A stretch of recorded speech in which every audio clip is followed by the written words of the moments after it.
Kendrick Lamar just released his GNX album. You don't have to go too far to find out what I think about it.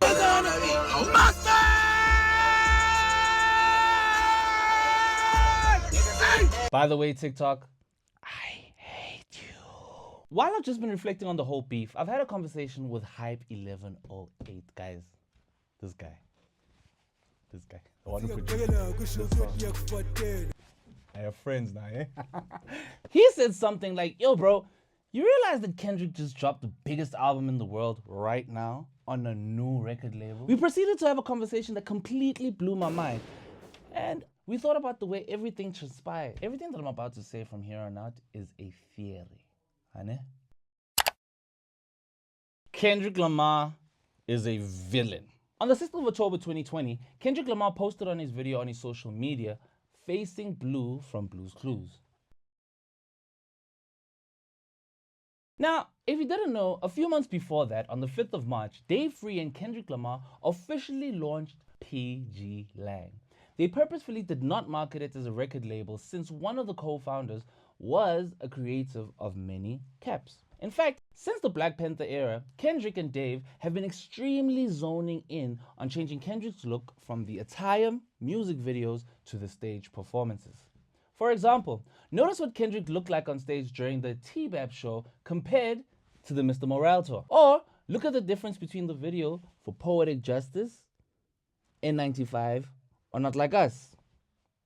You realize that these music videos were made by the exact same person. Anyway, I digress. In 2020, after a 3-year hiatus and a new company announcement, rumors started to fly that Kendrick was leaving TDE. And the reason why he posted this video, it was just to dispel those rumors. However, almost 1 year later, Kendrick wrote in a statement on his website that the next album would be his last on TDE. In the meantime, however, PG Lang would partner with Columbia to drop Melodic Blue, which I'll mention again soon. They also would partner with Calvin Klein to drop a 6-part short film, among other things. Now, Mr. Morale was an amazing album by Kendrick Lamar, critically.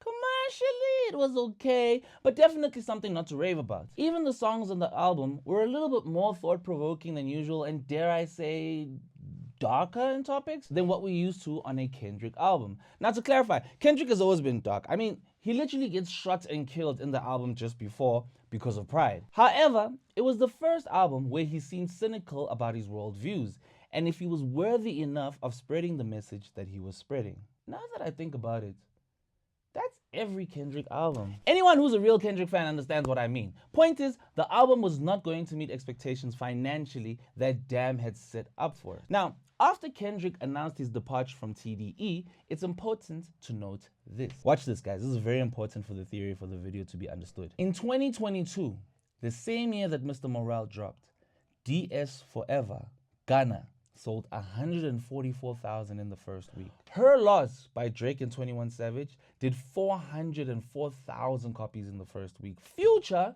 I Never Liked You, sold 414,000 copies in the first week. For All My Dogs by Drake, which was 1 year later, almost did 500,000 in the first week. Kendrick has always demanded that he be recognized as the best ever to do this in hip-hop. Kodwa, how is that possible if Drake is outselling you and Future and 21 Savage, who are not even par with you critically, selling the same amount as you commercially? Now we start to see the Kendrick villain arc begin.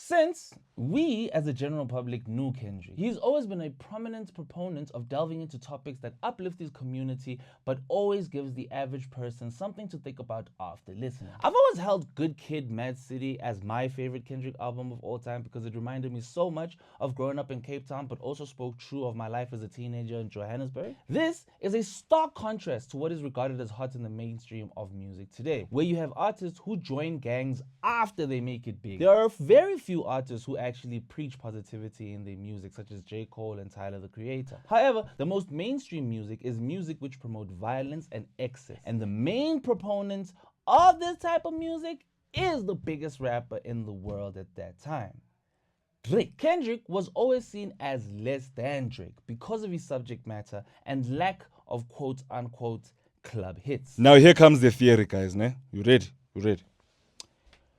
What if Kendrick, after his departure from TDE, purposefully fueled the Drake beef in order to get both the #1 spot in hip-hop, but also prove to partners that his company can release a #1 album in the world with no disputes?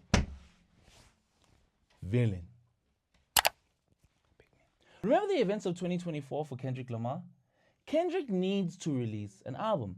Always think in the back of your mind that he does not have a label anymore. Record labels give artists advancements for their albums. This money is used for promotion, music videos, production, engineering, and the millions of other things that an album needs in order to release. The higher your album sells and charts, the more money the label will give you for the next one. The opposite is true. That's why DJ Khaled was mad when he lost to Tyler, the Creator. But I explained this in my last video. This one here. Go check it out after. However, remember again, Kendrick is not signed to a label at this moment, which means no advance, no promotion, no industry connections that the label comes with. So he needs to find a way to show that as a solo artist without the help of a label, he can generate excitement enough to drum up big numbers for an album for any other label to consider him. Kendrick though? Maybe Drake, cause Drake. This nigga sold the same amount as Future. And he doesn't have any club bangers. And he doesn't have any club bangers. And nobody listens to Kendrick Lamar in the club. Kendrick just dropped.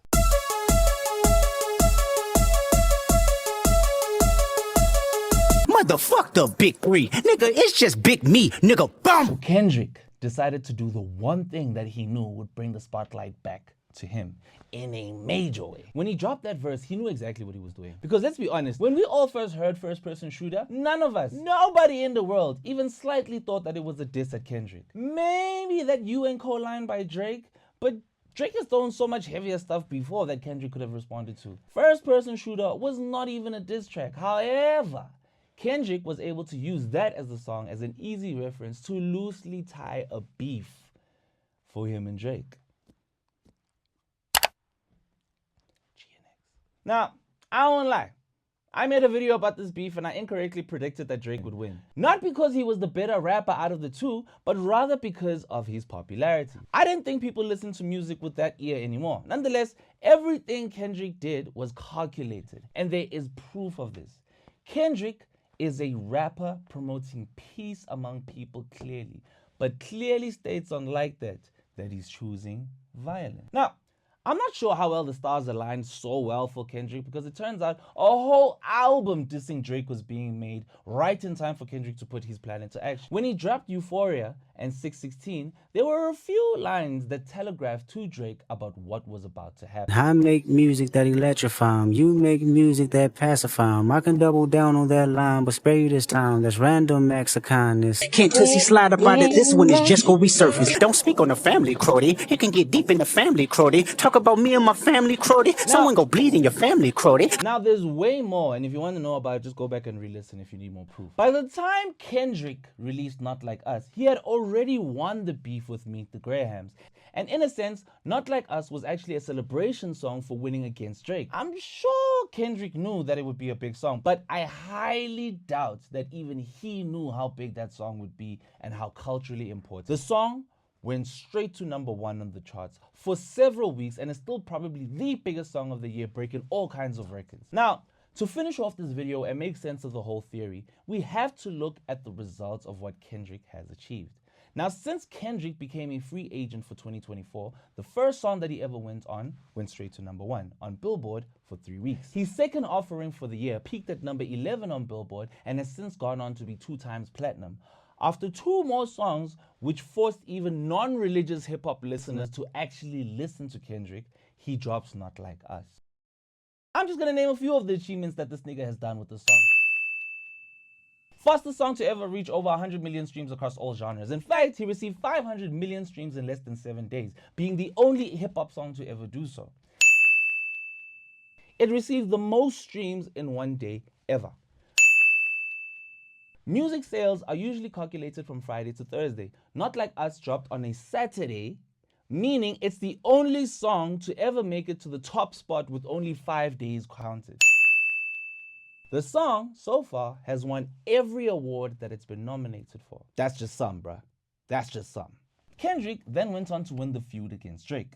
So much so that Drake released 17 new songs which failed to chart. None of them made it to the top 20 on Billboard. Drake went on to release the historic footage of him over the years, which was meant as a victory lap release, which had little impact in the music world as a whole. All were announced on his Finsta, which would have given him cover since we wouldn't have been able to count the streams if they were released on other platforms that give out metrics. Kendrick released one song the same way, which almost broke the internet, further solidifying his current status as the #1 rapper. A few months later, Kendrick is announced as the first rapper of all time to headline the Super Bowl solo. Remember how I said that a record label gives artists money in advance for upcoming albums? Kendrick had proven to any label that wanted to sign him that he has the ability to drum up enough marketing to have the #1 song. Therefore, he could drum up enough hype to create a #1 album. Unlike Baby Keem, Kendrick partnered with Interscope again to release his first album under PG Lang, GNX, which has gone on to sell over 300,000 copies in the first week. This is all without Interscope having to spend a cent on him. Kendrick purposefully did not promote the album or release a leading single for the project. He also didn't make any bundle purchases or album equivalent sales. To add to that, Kendrick is now going on a stadium tour soon, something that not even Drake has done. Interscope not having to help in promoting the album will definitely be footing the bill on promoting this tour. I know that the title sounds a little clickbaity, but it kinda isn't. If my theory is correct, Kendrick planned the downfall of one of the biggest rappers of our generation in order to propel his record label as the record label with the current best rapper in the world. The whole Drake beef was manufactured by Kendrick in order to make the Big Me line completely true. Not only that, I personally believe that GNX is just an intro to the real album. The album will most probably have way more promotion, plus the added benefits of having performed at the Super Bowl, which usually increases the sales of a stream of an artist during that period. I have a feeling Kendrick has the ability to sell close to 1 million in the first week for the next album, if Kendrick times it correctly.